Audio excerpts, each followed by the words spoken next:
Good morning, everybody. Mike Vacchi, PrincetonTrader.com here for NTMarkets.com with your Thursday morning pre-market webcast. Okay, S&P 500 E-mini futures daily chart, and what we saw yesterday was what we had, we were looking for, at least if you were a bull, taking out the mid-band and extending, and kind of turning that bounce from Tuesday afternoon into a multi-day situation that then starts to squeeze and gets the bears on the run. I mean, it's basically what every pullback in this market has been built on since the beginning of 2013.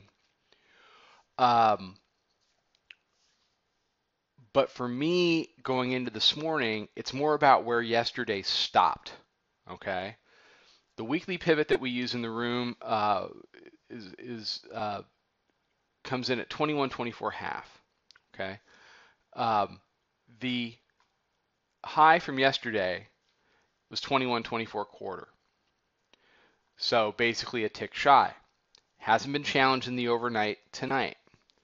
The Bears' best chance to reverse this move, reverse yesterday's move and make that into kind of just a relief rally one-off of a day, is to maintain 24.5 as resistance and to begin to gradually push back down to the mid-band, which is coming in at 21.09 this morning, push below and ideally close below that area.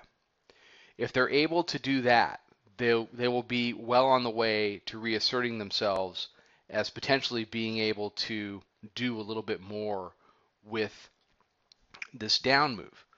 What we're seeing in Globex, at least early this morning, is you're seeing the daily pivot, which is at 21.15.25, try to be support. We've been there a few times. We're there again. I'm actually watching the 5-minute chart out of the corner of my eye, seeing if it's going to break this time. It looks like it may want to go through this time. If it does, then your next area down is 21.12, and then you've got, like I said, 21.09 underneath. The low from yesterday sits at 21.01.25, and the 800-pound gorilla in the room is the 50-day exponential moving average at 97.30, down to the lows of Tuesday at 2096. Okay, if all of that can be reversed, and it doesn't have to be reversed today. People ask a lot of both sides. They get, they don't accept inside days as a part of, of what markets do. If they're not getting, reversal days or negative outside days, where we're busting through highs and breaking down through multi-day lows, that they assume that the other side is not still in control. Yesterday was an inside day, and it stopped in an area where it couldn't really stop.